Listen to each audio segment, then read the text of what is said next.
जब ध्यान किया जाता है तो शंख चक्र गदा पद्म के साथ ही भगवान विष्णु का ध्यान होगा, और जब दर्शन होगा तो वैसा ही दर्शन होगा, क्योंकि आपने वैसा ही ध्यान किया था।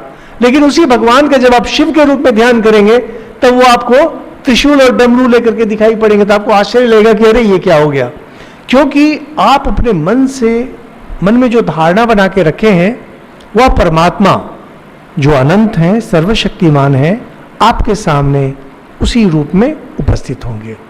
आपको कौन सा रूप चाहिए, आपको जैसा रूप चाहिए, जैसी साधना आपने की है, जिस रूप में उनकी साधना की है, जिस रूप में आपने उनकी आराधना की है, उसी रूप में आपके सामने आएंगे।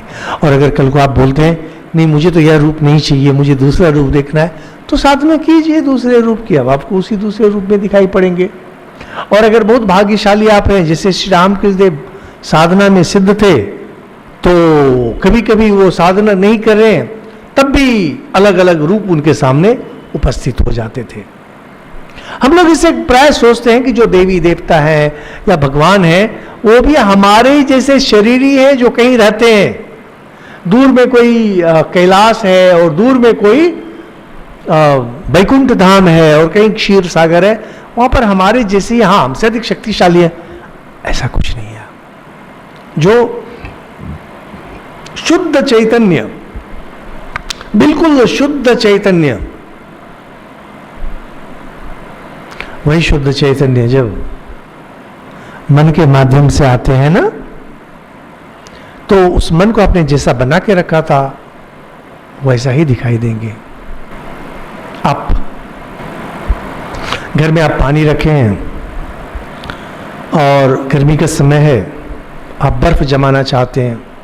बर्फ जमाने के लिए आपको जैसा पात्र रहेगा, पानी जब डालेंगे, फ्रिज में डालेंगे, निकलेगा तो बर्फ का आकार वही होगा जैसा उसका पात्र था।